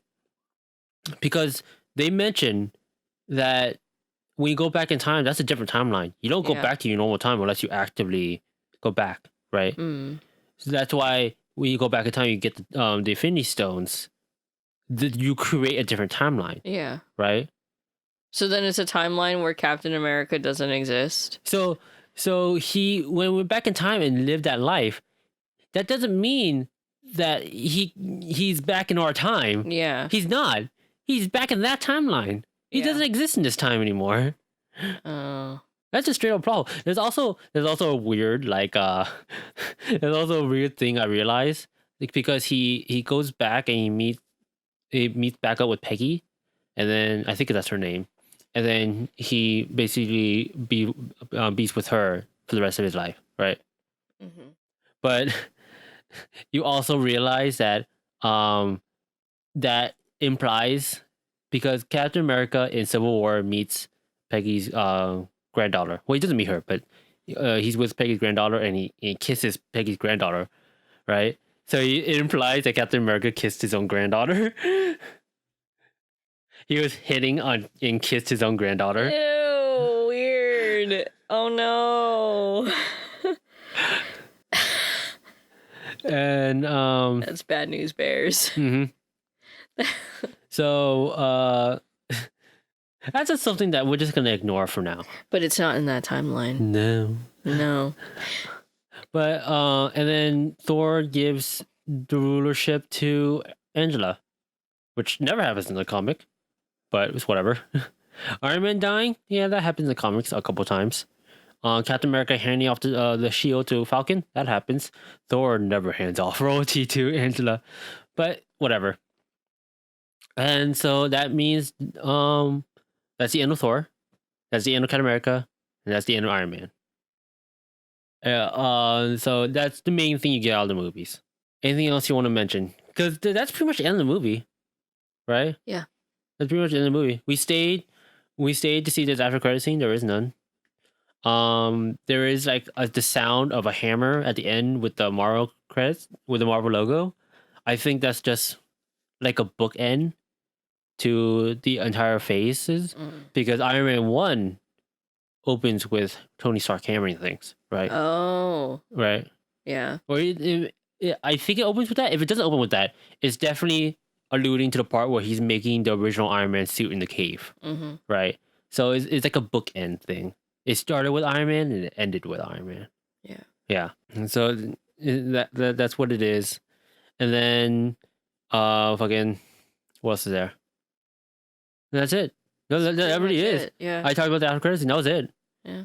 So did I at least left on a good note because that last hour was good. It was good. It was good. Yeah.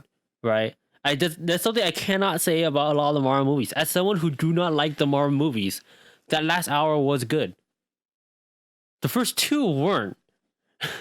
It just weren't. People could fight me all day on this, but it's just like worse than the rest of the movie. It just wasn't as good as the first part, you mean? Yeah. The first part was not as good. It's just worse than the other. Nothing in the first 2 hours was better than Guardians of the Galaxy. Any part of Guardians of the Galaxy. It wasn't better than most of Infinity War. It wasn't better than most of the original Avengers. It just was not good. Yeah, I agree. Like, because the last part, I was just like, this is kind of cool. And, like, I felt like things kind of... I think the whole time I was pissed at Captain America, that Iron Man couldn't be brought back. I was just like... Iron Man's dead. If only we can, like... Go back we had, like, a time stone to, like, reverse his injury or something. Or if only we can... Go back in time. If only something could be done. Like, if only we had a Sorcerer Supreme who could maybe use the time stone or something, right? Yeah. No. Well, that's like because it doesn't matter, Sarah. No magic can heal a contract ending. So, yeah, I like the last hour. I can't emphasize that enough. I like the last hour in the movie. I just don't like the first 2 hours. That's why it's a hard recommend for me. Yeah. Because the first 2 hours are really tough to sit through. I mean, not really. They're I mean, okay. I'm sorry. I'm like jumping all over the place. We weren't bored, but it wasn't good. Yeah, it just wasn't as enjoyable as the last hour, which I know is a climax, but I just don't think that I should sit through 2 hours of like mediocre story to get to like something really, really entertaining. It should be, I should sit through maybe an hour and then the other hour is like really cool stuff. Yeah. But like, oh man, 2.5 hours, or like 2 hours? Yeah. Over 2 hours of like waiting and waiting for something cool to happen. And it's just people talking about how sad they are and talking about how everybody's gone and then talking about like how they're going to do it. And then I don't really want to do it. See, the issue is that I feel like it could have been better if these characters were developed properly. Right?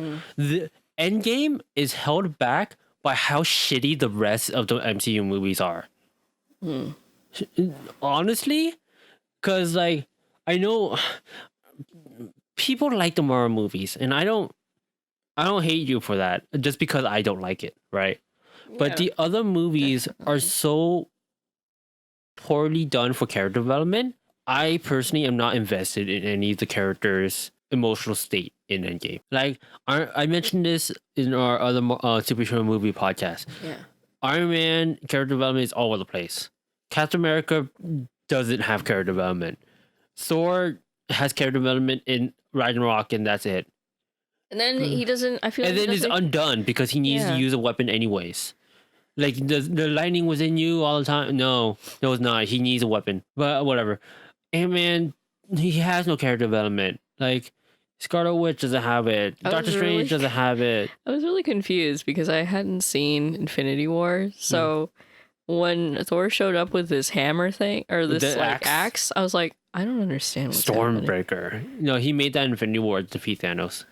Oh. Yeah, because his hammer got destroyed in Ragnarok. Is it better than Mjolnir? Mm-hmm. It's just straight up better. Oh.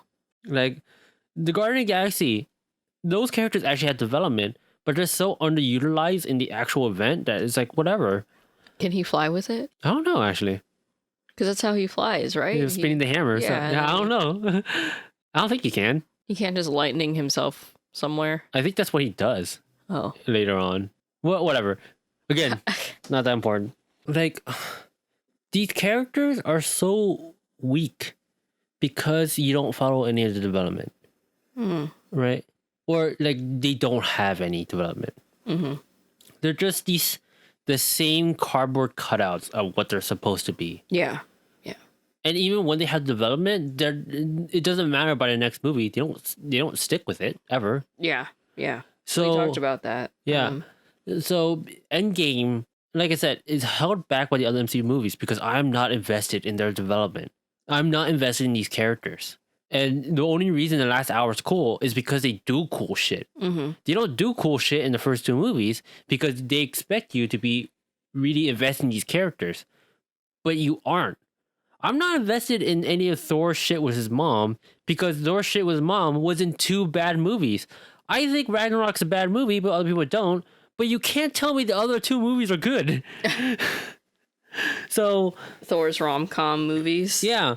You can't tell me his rom-com movie and his Dark Elves movie was good. So, like, you can't expect me to be invested in the movie, in them alluding to those two movies. Like, they go back during the Avengers movie event where Loki takes over, right? Yeah. And then, like, but they don't really do anything there. Captain America fights Captain America. And that's it. And then, like, fucking Iron Man and Captain America go back in time to 1970 in order to get the... I think it was Aether. And get the Aether, and then, like, Captain America sees Peggy again, which I'm like, okay, whatever. I thought we got over that, right? And the Tesseract thing? I think the Tesseract was the scepter and the Aether was the cube. Oh, is it? Yeah, I think so. Either that or the other way around. You guys know what I'm talking about. It's fine. But, like, he sees Peggy, but I'm like, what? He was supposed to be over that by now. By now, he's supposed to accept that he is okay living in the present. And, like, Tony Stark talks about his daddy issues. But, like, do I care? No, because it never came up in any other movies. He did? Huh? He has daddy issues? Yeah, he does, but... Exactly, right? Did he talk about that? A little bit. In the first movie and in the third. Like, very briefly. But that's the thing, like, and then when he talks to his dad in the third movie, do you care? No. Does his dad die? Well, he dies. Oh, he does? Mm-hmm. I fell asleep. In the movie? For the third one? Oh, not in the third one. And he died. They show how he dies in Civil War. Bucky kills Tony Stark's dad and mom. In the car accident? Yeah. Oh, yeah, that's right. Yeah. Oh, yeah. That's why he has small daddy issues. Because he didn't really grow up with a dad. But he's like, do I care enough that he meets his dad again? No. Because he is barely mentioned and it's not something that was built up to. So when you just show him talking to his dad, it's like, do I care? No. Ant-Man doesn't even get any development in this movie. But he's a significant part of the movie. Thor get development? I'm sure he's fat. We completely skipped over that, but, like, does he get development? He's fat. That's it. He talks to his mom. He's fat. He drinks a lot. And he talks to his mom. He's, like, really afraid of everything. Yeah. Does Bruce Banner get development? He's one with the Hulk, and that's it. And that was during the time skip. So it really is, like, whatever for these characters, like, development and their progression. Mm-hmm. Because it's not naturally developed and it's never something that's consistent. I do not care about these characters' state of mind at any point in any of the other movies and not even in this movie. Mm. That's why the first 2 hours are such a slog for me. I like the last hour because cool shit happens, and only because cool shit happens. I like the trailer for Godzilla before the movie. Best part about the movie. Oh my god, I'm so excited. That's for another podcast. I'm about to like geek out kaiju movies if I do that. That looks pretty sick. I actually saw like the Toho Cinema like building. Mm-hmm. I mean, I didn't go in it, but like I saw it and I was like, and my dad's like, oh, don't they make the Godzilla movies? Yep. And I'm like, I guess so. I don't know. They do. But anyways, I think that's it. I want to wrap up my closing thoughts. Even though I'll be going to reiterate a lot of things. The first two movies are weak. The first 2 hours are weak. And they're weak because I'm not invested in any of the shit they're trying to do. But the last hour is super cool. And I readily admit that. And because of that, it was a 6. If the last hour was a part of the movie, if I took out the cool factor, it would easily be a 3 out of 10 movie. Right? But that cool factor really bumps that up. It like doubles the score to a 6. Mm-hmm. Right? But it's such a hard sell for people who aren't invested in the Marvel. If you aren't invested in Marvel movies, don't watch this movie. Just straight up. Yeah, because you won't know what's going on. Well, it's not even that you won't know what's going on. Like let's say even if you watch the other Marvel movies, but you aren't invested for some reason, if you're like me, right, that you just watch the other Marvel movies because there's something, but you're just not invested in the characters, don't watch this movie. If I could go back in time and tell my old self that these Marvel movies aren't going to be good, and here are the only movies you can watch, I would not watch all the Marvel movies I did. Right? I'll only watch maybe like 5 of the Marvel movies. But now that Endgame is done, I'm never going to go out of my way to watch another Marvel movie. I think I'm done with Marvel movies. I might watch some. Maybe I'll watch Guardians of the Galaxy 3 if it looks good. Maybe I'll watch another like new superhero if it looks good. Spider-Man. I'm not gonna watch Far From Home. Far From Home. I'm not gonna bother. I'm done with Marvel movies. I might watch some. I'm gonna apply the same rules to DC movies. If it looks cool, I'll watch it. If it doesn't, I'm not. Shazam is supposed to be pretty good. Yeah, it's supposed to be. I might check it out. But yeah, I'm never going out of my way to watch another Marvel movie. Now, I am done with going out of my way to watch these movies. It feels like bittersweet in a way. I mean, I'm not a big fan of Marvel movies in general, but it honestly feels kind of bittersweet. It's like an end of an era, right? An end of like a whole lot of people's lives. You right? say bittersweet, I just say sweet. I'm kind of sick of superhero movies by now, or I'm sick of how many there are. So now that I can actually say, because I've seen the end game, it feels good to say that I do not need to watch any more movies. I don't need to. Superhero movies, you mean? Yeah, superhero movies. I don't need to watch any more superhero movies. Yeah. Now it's only movies I'm interested in watching. Because before I was like forcing myself to watch some of these movies, but like now it's like that's it, I'm done. I never really wanted to watch a lot of these movies, but I would go because you were like, I kind of want to see it. So, but now you have. Now you've seen the Endgame, and that's it. I kind of want to watch the one before it. Infinity War. Yeah. I mean, you can. Yeah. I wouldn't recommend it. I think it's an overall weak movie, but well, you know, people disagree with me a lot with these movies. Yeah, people say it was pretty good, so yeah, people are wrong. Okay. All right. Being hyperbolic there, but you know what I mean. I don't like the movie, but that's just me. Yada yada yada. Opinion. So yeah, I think that's about it. I think I've said my piece on it. Avengers Endgame. I think you guys get what I'm saying now. That pretty much is all my closing thoughts. I feel like we're gonna get a lot of people who are gonna be mad if there are people who watch this. Yeah. You know, people who are going to be really mad because our opinions aren't the same. And I would love to hear what other people think of this movie. Yeah. Honestly, because if you guys like the first 2 hours of this movie, good on you. But I would like to hear your reasons why. Yeah. And not just like I liked it because I thought it was good.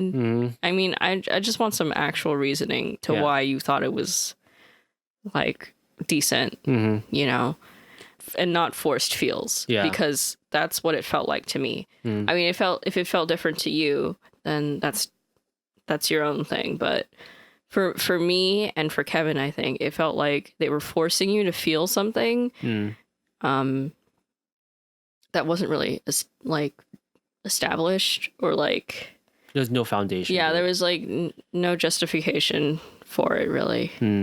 So this is not about Endgame anymore, but I want to mention this anyways.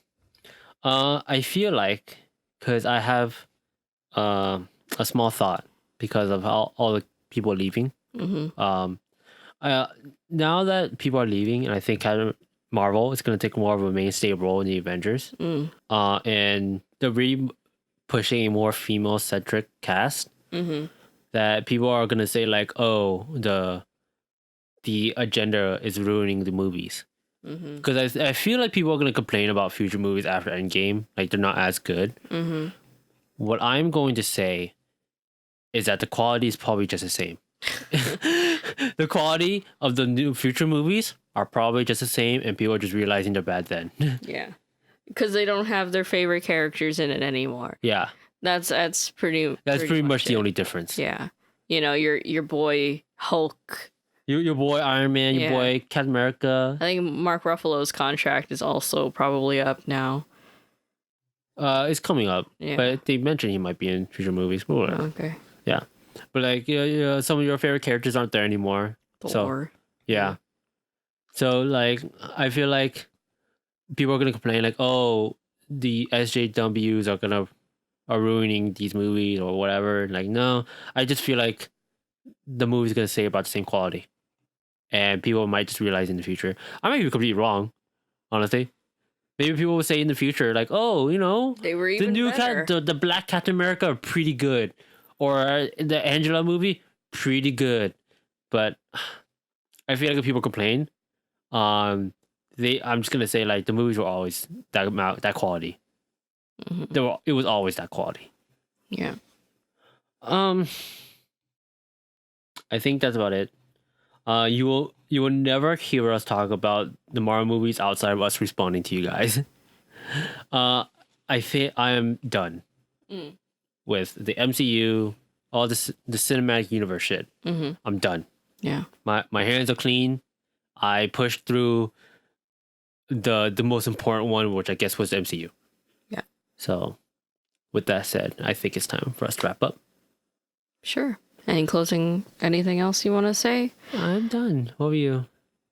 I'm all done. So we still have our email. Yep, we still have an email. I know we didn't do a recap today. I know I said I would, but these are two pretty big thoughts. Really, just the Avengers was a big thought, and where I would put recap, I wanted to catch Sarah up on her trip. So I'll do all the recap next episode because I feel like we need somebody to talk about next episode. Yeah.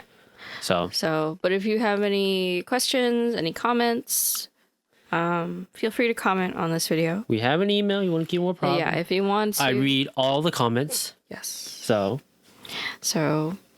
and we always appreciate anybody who's watching, and always appreciate different opinions. Yeah, differentiating opinions.